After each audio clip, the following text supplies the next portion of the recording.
So tell me, world, are you scared of the dark? When it all goes down and the lights go out, I'm not the one you wanna see. Some willing, some won't, some doing, some don't. Now tell me who you're gonna be. See, I couldn't really give a fuck if I am so unbearable. All that I really care about is that I'm uncomparable. They're bigger than me and they're quicker than me, but they know that nobody is sicker than me, cause they can kill X and they can kill Y. Hello, welcome, Devil Sniper here, and this is the conclusion of season number 5, and we're going to be in the Confed Cup. As you can see, we're playing Argentina. Every game in the Confed Cup is played on legendary suicide. Some may say I agree. Why I've done this, I do not know why, but, you know, gotta try. Legendary really does frustrate me, but we got to a cracking start with Wilshere after 24 minutes. Absolutely sublime goal, and if I had the cash right now, I would go out and buy him. He is brilliant to play with. Absolutely fantastic to play with. He had a great engine room on him. As you can see, we went in at half-time against Argentina, winning 1-0. Second half start, Walcott getting down that left-hand side, doing the business, pulling the ball back.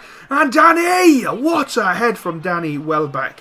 What a sublime header. Absolutely, in my usual standard of words, absolutely audacious, unbelievable header, great diving header. He wanted it more than the centre-backs, and he gets in there. Look at that beautiful header, takes out a player with him to make it 2-0 to the almighty England, and we are cruising at this moment in time with a great ball through into Sturridge. Sturridge going into the box, pulls it across to Oxlade-Chamberlain. Yes, we sweated it to make it 3-0 after 60 minutes. So before we get fully into this episode, I would go and grab yourself a cup of tea, stick it on pause, grab yourself a cup of tea, get yourself a packet of Jaffa Cakes, because this is a roller coaster of an episode.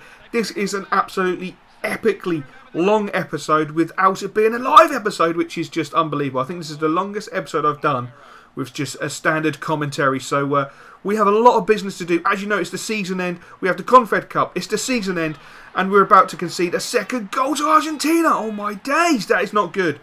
That is not good. 3-2. We're still in the ascendancy in the final minutes of the game. Nice ball to Wilshere. Wilshere feeds the ball into Raheem Sterling. Breaking down that left-hand side. Cutting into the box. Cheeky ball to the back post. And Sturridge is there just to nod it in. Really nonchalantly. And you see the player coming on the pitch trying to attack him is a little bit disgraceful. So we won the game 4-2, and we well deserved to win that game. That ball, this goal is just absolutely brilliant. Look at the passion from Danny Welbeck. Absolutely brilliant. The boys played sublimely, and I've got to say, man, the match for me personally was Wilshere. He was just a different class in that game. The second game is Côte d'Ivoire, or the Ivory Coast as we know them as. It's an away game in the actual league structure, and I decided to sim this game. What an almighty mistake that turned out to be. A 1-1 draw. And look, they had 3 Bamba. Bamba. Surely that's cheating because there's no initial in front of them. It's not even if it's A Bamba, B Bamba, C Bamba. It's all just Bamba. But there you go. What can you do? Our next game is a home tie. Not literally a home tie, but a home tie to South Korea, isn't it? The Korean Republic. So we have to play South Korea with some epically good names they do have on their roster. This game turned out to be one of the most frustrating and boring games I think I've ever played on FIFA. Hence the lack of highlights. Hence the fact that on Legendary we struggled and drew 0-0. Yeah, not good. Not to worry, what can you do? These things happen. Man of the match goes to Russell Robinson. A centre-back and a left-back is really not good. But we made it through the group stages, which is fantastic. Korea Republic, I believe, will be playing Italy, and we will be playing against Spain. As you can see, McVitie's have contacted me, and we will be having a end-of-season review. The performance review, not looking forward to that. I know we won the title, but it was a tough season, a very tough season. We failed in the Capital One Cup, we failed in the FA Cup, we failed in the Champions Cup. There's a lot of failures there, you know, 3 failures when we should be really competing. And unfortunately, we just didn't compete. But we did win the Premier League style in fantastic fashion. And it was a very enjoyable season in the end. I really did enjoy it. It's nice to see young players like Tremel coming to the fruition and really growing well and proving that he could be an almighty superstar. I can't wait to see how he turns out. I think he's going to be absolutely fantastic. But as I say, we do have a lot of business to do in this episode, and we will see that after this game. As you can see, Spain are just a phenomenal side. They had such a beautiful lineup. I mean, they've got such magnificent players. Isco, one of our actual players, is playing for Spain, and deservedly so. He's a very, very talented player. Very good player and a player that I do enjoy using, and perhaps he doesn't get as many games as he should do for West Ham, but you can see the Spanish think highly of him and they've put him in the team straight away. But the one thing I found out about Spain and Legendary, it's not a good mix. In fact, I would not recommend it for your own health. Unbelievable. The Spanish pinged the ball around for fun, joy, and for more fun, just to make me suffer. They were just absolutely on another level, on another planet. If there is a level higher than Legendary, that is what the Spanish clearly were. They were just absolutely phenomenal and blew me away. But the West Ham spirit that we never died, that we never lay down, we never give up, came to fruition with Oxlade-Chamberlain knocking the ball into Wilshere. Wilshere spots Walcott with one touch, and the first time shots into the bottom corner after 10 minutes, and everything is back to normal. Karma is restored, as England are now going to be on their way to dominate Spain. Or are we? Unfortunately not. The Spanish, yet again, just turned up their ability level and absolutely blew me away with some great football. Great save there by our goalkeeper, but the epic fail of not being able to clear the ball just allows Iniesta to slot the ball home after 14 minutes to restore Spain's lead and make it 2-1. And it was a fantastic game, I've got to say. As much as the game actually did really frustrate the living crap out of me, having been dominated by the Spanish, it was frustrating, but I've got to say, it's probably one of the best games I've actually ever played on a career mode. It was brilliant fun. I mean, watching the Spanish players, the Spanish Legendary AI, ping the ball about at times was just absolutely fantastic. It really, really was. And as I say, I think Spain plus Legendary is not very good for your health at times, but it was a majestic joy. And at half-time, I can only say the right team was leading. As you can see from the statistics, they had 7 shots, 5 on target, 57% possession. We had 43 with 2 shots on target from 2 shots, which is just not good enough. Really isn't good enough. We tried our damnedest in the second half, but we could just not make a breakthrough. They defended so stoutly. They hit us on the break all the time, and it was really difficult to live with them for the remaining 45 minutes of the game. And I'm going to hold my hands up and say the correct final score will occur in the next 5, 4, 3, 2, 1. Done that a bit early. 6, 5, 4, 3. Well, it's going to bloody well occur. We lose, okay? It's going to occur. The right team won. Spain deservedly beat us. They were absolutely phenomenal. And I was truly and utterly outplayed. But I was glad that I'd done it on Legendary. It was a real big learning curve. But it was a real big frustrating learning curve. But nonetheless, we lost, which is a great shame. As you can see, Kare beat Filippo and his countrymen, the Italians, 1-0. So we'll be playing Italy in a 3rd and 4th position playoff, which is pretty cool. And as you can see, I've been awarded Manager of the Season. So congratulations, not only goes to me, but goes to you guys, because you guys have been part of the season as normal, recommending players and providing lots of support as normal, which is fantastic, and I am dead chuffed. So I congratulate you guys on sharing the Manager of the Season. So, McVitie's, they sit me down and they're not impressed with our cup run. They're not impressed with our Champions Cup run, which is fair dues.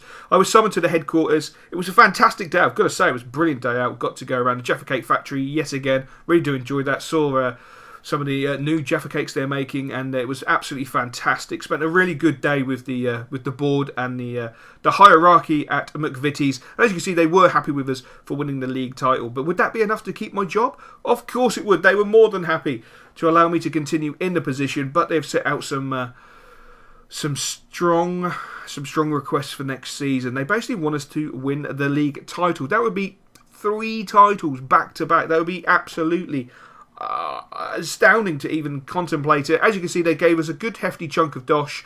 We have a transfer budget of £36.5 million with a wage budget of £170,000, which I think is pretty damn awesome. We've got to win the cups, basically. In fact, the whole day revolved around it coming to an end, and McVitie saying, look, go and do the treble. Go and do the treble. So to do the treble, we've got to make some sacrifices. We've got to make some big sales. We've got to make some big buys. And we will see what sort of players that we will be looking at later on. But as you can see, Danny Barrera has come to fruition. He is now finally bloody 16. It seems like seasons and seasons ago that he was 15, but thankfully he's now 16, so we'll be offering him a contract. Eric Zimanski has also hit the perfect age of 16, so we'll be offering him a contract. I mean, he's a 90 to 94 potential, and you will see that he said type winger. That's actually a lie. His actual position is left back, which I think is unbelievable. Absolutely fantastic to have a left back with that sort of potential. So nonetheless, he will not be going out on loan whatsoever. We did say that we will keep the Tremel brothers together, and Matthias Tremel will also be signing for the club, hopefully. We've offered him the contract. He may say no, he may say yes, but I think the allure of his brothers will be perfectly fine, and he will stay at the club. So we meet Filippo in the 3rd/4th playoff, and unfortunately it doesn't go our way. We lose 2-1. But I wasn't too bothered. I think we've done a really good job. And to be honest with you, the Confed Cup was just a little bit of fun. So, yeah, overall, I was really gutted, to be honest. I really wanted to win that cup, but we just didn't do ourselves any justice. Bayern Munich come in for Zaha. And to be honest with you, Zaha is a player I'm willing to let go. £12.5 million is a reasonable fee, I believe. I don't think it's too expensive. And as you just saw, that Spain won the Confed Cup, and probably rightly so. They were just too good for us. But Bayern Munich don't want to match the 12.5 million for Zaha, so I'm pretty happy with that. And do you remember I told you that I had spoke to Barcelona about a loan deal concerning our boy Bizit? And yes, Barcelona came in true to their word and offered him a loan deal for a season. So what a fantastic opportunity for Bizzy to go all the way to Spain and play with some magnificent players for a season. I think that's fantastic. He'll come back to us 100% a better player. They didn't agree any terms and conditions for buying him at the end of the season, which I think is also very good, so I'm quite happy with that. And we're going to have a look at the free agents, because the free agents might be able to provide us with a nice little feeding ground. As you can see, Josh Chambers, 21 years old, centre-back, rated 77, value of £6 million. Does not look too bad, to say the least. Then we have Blondell, also 21, 76 rated centre-back. Look at his strength, look at his jumping, look at his stamina. Oh my God, unbelievable. He really does look pretty damn awesome, to say the least. And we scroll down, trying to find someone a little bit younger, 18 years old, an exciting prospect. And he's got some good statistics for a centre midfielder with balance of 90, which is fantastic. And then we receive some transfer offers. So the business time is starting. Bruno Martins Indy. Will I be prepared to let him go? Unfortunately, I'm going to say, yes, I am prepared to let Bruno go, as long as I get the price I want, which is £17.5 million. I'm not going to be mucking about. This transfer window is very, very important. Very, very, very important. I feel that I want to push on next season. I really want to push on and win trophies. I don't want to just win one, I want to win two. I want to hopefully, maybe even contemplate winning 3, or dare I even contemplate all bloody 4. And with Big Stevie C, I am not even going to entertain any offers for Stephen Kolka. Kolka is just too phenomenal. He is absolutely bloody amazing, to say the least. We're going to have a look at Massey for sure, see what sort of price we're going to try and gauge prices, basically. What we're going to do is gauge some prices of the players that you guys are recommending, as you can see from the list. Hopefully you've got players on there that you've recommended. Memphis Depay, we've got Andy Carroll. Is it Gabaladini? I hope that's the correct pronunciation. Obviously, we've got Balotelli on there. We've got Destro on there. We've got Jovetic on there. We've got Bassi on there, of course. We've got a lot of players on there who I feel who can add to the team. I think Destro could add to the team. Lamela could add to the team. Balotelli could add to the team. Gabaladini, Jovetic. I mean, you look at the class of players that we can now actually comfortably look at because we have the money. So, Southampton come back. 27.5 mil for Bassi. That is a huge amount of money. An absolutely unbelievable amount of money. Royce at 20 million, Lamela 20 million, Fernando from Barcelona 10 million, and Massey, no price. Balotelli, no price. So we know that those two players are big, big money. Lucas, £30.5 million is ridiculous. James Russell, the centre-back who plays for England, 9.5 million. He has good pace. And he's actually 6'5", 6'6". He's really, really big pace. And look at that. Valencia come back and say they have decided to match it and go ahead with the deal for £17.5 million for Bruno Martins Indy. And I've got to say, I am a little bit gutted that we will be seeing Bruno leave. But You know, it's right for the club, I feel, at this moment in time, and we need the cash. We need the additional cash. Real Madrid come a knocking on our door. £37 million for Butland. £37 million for Butland. Get the fuck out. No, not happening. No, no, no, no, no, no, no, no, no, no, no, no. And the reason Butland is unhappy is because we haven't sorted out his wages. So we're going to give him £70,000, the additional year he requires. And hopefully we have just secured the services of the best goalkeeper on the planet. Valencia come in again. Will come in this time for Kolka. Obviously, they've just secured the signature of Bruno Martins Indy, and they want Kolka to go alongside him. And then Juventus come in after Stefan. I'm sorry, but no. I know that I want money, and we need to generate money, but I'm not going to break up probably the best back line in the world. You know, my guys at the back are just phenomenal. They're absolutely phenomenal. And then we're hit by the shocker. Jack Butland has refused the contract.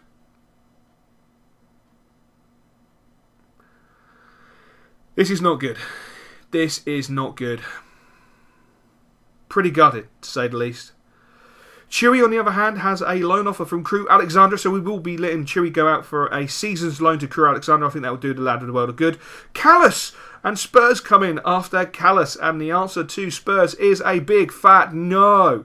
No, no, no, no, no, no. And Zaha, in a pre-season friendly, as you would have seen, just suffered a injury and he is out for 3 months. That really does put a kibosh on selling him. But there you go. What can you do? We let Robin go out on loan for a season. And then we have an audacious approach again by Bayern Munich for John Guidetti. Over the course of this season, Guidetti, for me, has performed pretty well. He hasn't been at his maximum. He hasn't been the best that he can be. And I feel at times he's been very, very outspoken and very critical of other players around us. Hence, I go back to Bayern Munich and say, look, £37.5 million.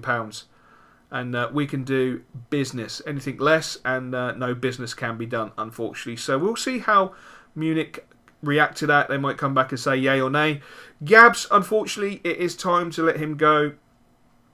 The last time we will see Gabs at West Ham wearing a West Ham shirt. Thank you for his services. It's been phenomenal having Gabs at West Ham United, and I'm sure you all agree he was a fantastic player for a club and a real, real legend. It won't stop him having a statue, hopefully, at the McVitie's Stadium, but there's lots of clubs knocking on my door for Butland. But I have been in discussions with McVitie's, and we're going to sanction the biggest contract the club has ever seen. £100,000 per week for Butland. And Munich come back. They don't want to pay 37. They want to pay £33.5 million. So it's time to think, contemplate, and work out if £33.5 million is the right amount of money to let Guidetti go. Especially when you consider it's Munich and they have Wilshere, they have Bale, and they could add Guidetti to their firepower and be absolutely unstoppable in German football and probably be in European football. But I've got to say, I want to rebuild, and we're going to see the players that I'm targeting. We will see our targets with the reviews in this episode. So 33.5 million for me personally is the right number. It's the right number, and the deal will be done. Guidetti is leaving West Ham United. So is Jonathan Robinson, but he's leaving on loan to West Bromwich Albion. As you can see, we got £28.5 million from the Guidetti deal. So we're going to go into the database, have a look at the shortlist, and then we're going to fade out and see the transfer targets. Old school style. I can't wait for this. I hope you guys are going to enjoy this. So we are back to the old school reviews. Basically what's going to happen, I'm going to list all my targets and then I'm going to fade out, go into some music and show you highlights of the players. Not all of them, but some of them. So target number 1, Balotelli. Oh yes, Balotelli is target number 1. 27 years old, striker, 86 rated, £20 million is his market value. 30 million is his rumoured value. Target number 2 is Eric Lamela, 25 years old, 84 rated, 15.5 market value, value £23.75 million to secure his services for West Ham United. Target number 3 is Gabaldini. I hope I pronounced that correctly. 25 years old, rate 84, 15.5 market value, rumoured price of £26.2 million to secure his services. Target number 4, Destro, linked to us before. We nearly bought him, but we chose Nelson Oliveira. Rumoured price is £28.5 million for the 26-year-old striker. Very interesting there. Target number 5 is our boy, ex-player Bassi. Rumoured price, Southampton will accept, is £31.75 million, which is an absolutely audacious fee. Target number 6 is Paul Pogba. CDM, 24 years old, currently playing for Munich. £20.5 million to secure his services. Rated at £13 million on the market. Target 7 is Massey. As you know, Juventus wouldn't reveal the fee. We believe that fee is in a rumour area of £33.5 million for the 24-year-old centre-back. And our final target is Depay, 23 years old, left winger, 80 rated, £11 million, market value £15.75 million as a rumoured price. I'm going to fade away, enjoy the highlights, and I'll be back in a second.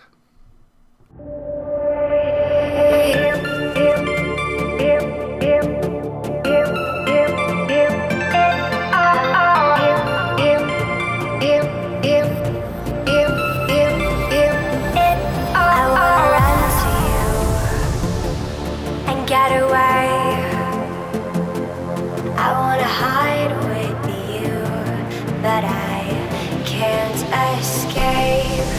They say it's your own choice. Can you hear my voice? It's a lesson to be learned in time. I'll read me like a book, hear my every thought, catch on my desires like a bullet shot. Find me in the night, we'll paint the morning sky. Be forever mine, making me come alive.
welcome back, Devil here. So I hope you enjoyed the old school review of the players. I hope you enjoyed the way I presented the targets and the rumoured prices to add a little bit to the storyline. I hope you enjoyed the actual review, set to music, something different. I know not a lot of people actually do that, but I hope you enjoyed that.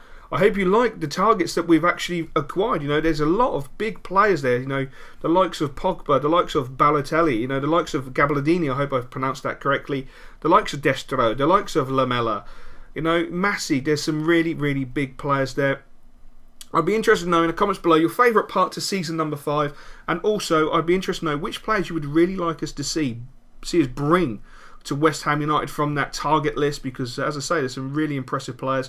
Really enjoyed playing with all those players, especially considering I was playing with the base players that haven't got any reflection of the growth they have in the career. So I'm quite excited about some of those players, and I'm looking forward to making firm approaches. As you'll see at this moment in time, we're making approaches that will twig and make us find out the true value of that player from the club.